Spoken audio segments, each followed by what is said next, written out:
Merdeka Belajar.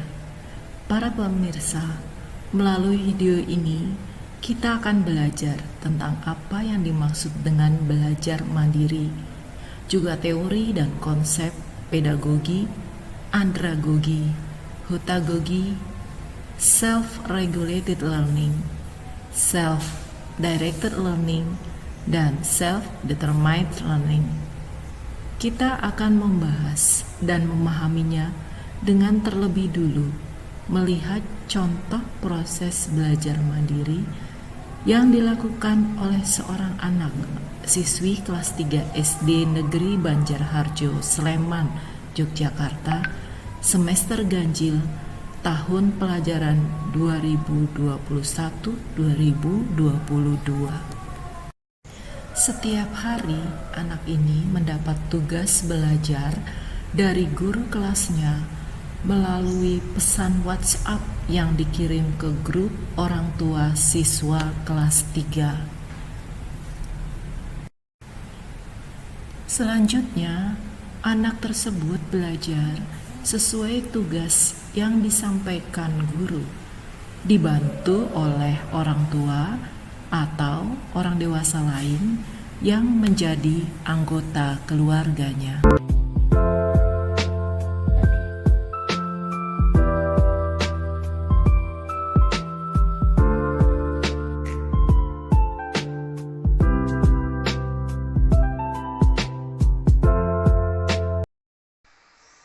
Selamat sore guru, selamat sore teman-teman.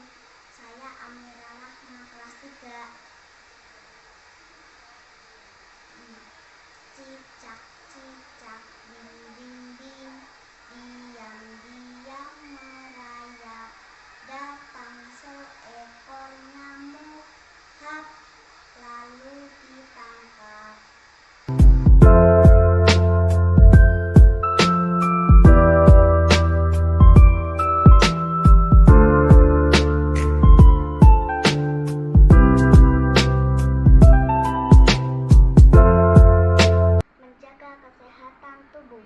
Menjaga pola makan merupakan cara menjaga kesehatan tubuh. Berolahraga juga merupakan cara menjaga kesehatan tubuh. Tuhan sudah menciptakan makhluk dengan bentuk terbaik. Tugas kita adalah memelihara dan menjaganya. Menjaga kesehatan tubuh merupakan cara bersyukur kepada Tuhan. Apakah kamu sudah termasuk siswa yang suka bersyukur dan berterima kasih kepada Tuhan?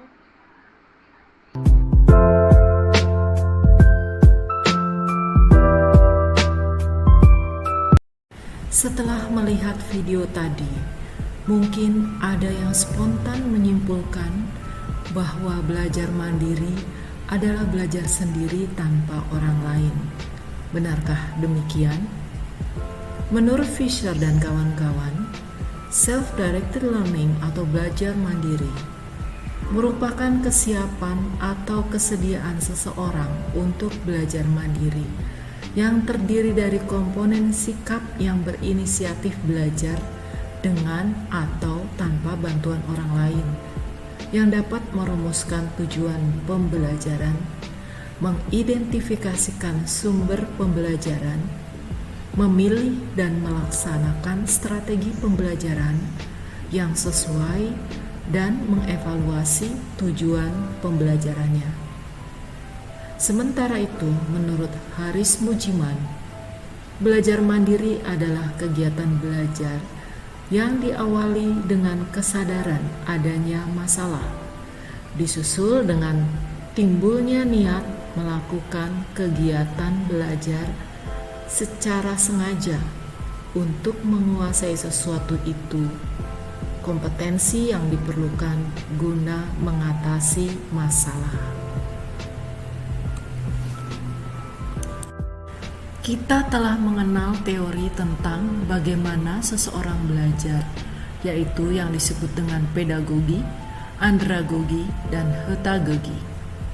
Ketiga terminologi ini dibahas berkaitan dengan proses belajar formal yang terkait dengan kurikulum. Menurut Sudarwan Danim, ada 3 isu terkait dengan penggunaan istilah pedagogi, yakni pertama, pedagogi merupakan sebuah proses yang bertujuan. Dalam makna umum, istilah pedagogi digunakan untuk menjelaskan prinsip-prinsip dan praktik mengajar anak-anak. Kedua, banyak pekerjaan pedagogi sosial yang telah digunakan untuk menggambarkan prinsip-prinsip mengajar anak-anak dan kaum muda. Dan ketiga, pengertian pedagogi telah dipahami dan dominan mewarnai proses pembelajaran dalam konteks sekolah. Andragogi adalah pendidikan yang ditujukan untuk peserta didik yang telah dewasa atau berumur 18 tahun ke atas atau telah menikah dan memiliki kematangan, dan untuk memenuhi tuntutan tugas tertentu dalam kehidupannya. Pendidikan orang dewasa adalah suatu proses belajar yang sistematis dan berkelanjutan pada orang yang berstatus dewasa dengan tujuan untuk mencapai perubahan pada pengetahuan, sikap, nilai, dan keterampilan. Kondisi-kondisi yang dapat ditimbulkan dari definisi itu adalah orang dewasa termotivasi untuk belajar sesuai dengan kebutuhan dan minat mereka. Kedua, orientasi belajar bagi orang dewasa adalah berpusat pada kehidupan. 3. Pengalaman sebagai sumber kekayaan untuk belajar. 4. Orang dewasa mengharapkan berhubungan sendiri dengan kebutuhan yang tepat. Dan kelima, perbedaan individual di antara perorangan berkembang sesuai dengan umurnya. Hutagogi adalah kelanjutan dari andragogi. Hutagogi berdasarkan dari bahasa Yunani, artinya adalah untuk diri. Didefinisikan oleh Hasse dan Kenyon sebagai studi pembelajaran yang ditentukan dirinya sendiri atau mandiri. Hutagogi menerapkan pendekatan holistik untuk mengembangkan kemampuan peserta didik dengan belajar sebagai proses aktif dan proaktif, dan peserta didik melayani sebagai agen utama dalam pembelajaran mereka sendiri yang terjadi sebagai akibat dari pengalaman pribadi. Sedangkan bila kita membahas proses belajar pada umumnya atau belajar informal, kita mengenal konsep self-regulated learning, self-directed learning, dan self-determined learning. Ketiganya merupakan proses mental seseorang yang sedang belajar. Self-regulated learning biasanya identik dengan pedagogi. Self-directed learning identik dengan andragogi, dan self-determined learning identik dengan hutagogi. Nah, kembali pada kasus belajar seorang siswa kelas 3 SD di awal video ini. Apakah siswa tersebut dapat dikatakan melakukan belajar mandiri selama pembelajaran jarak jauh? Silakan para pemirsa untuk komen di bawah ini.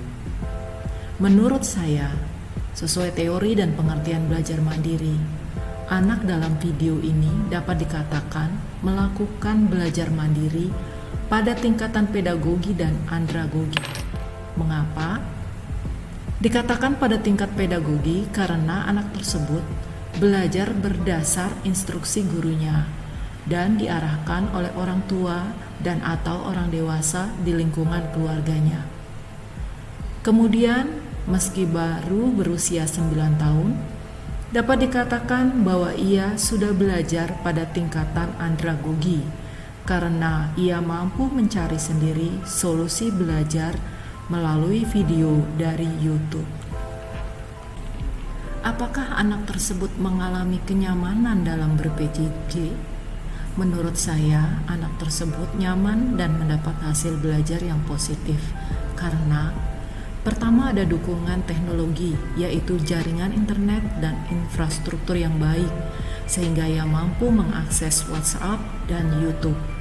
Kedua, ada dukungan dari orang tua atau orang dewasa di lingkungannya. Dan yang ketiga, ada umpan balik dan apresiasi dari orang-orang dewasa di sekitarnya atas hasil belajarnya. Demikian video pembelajaran kita kali ini. Terima kasih Anda telah menonton. Sampai jumpa.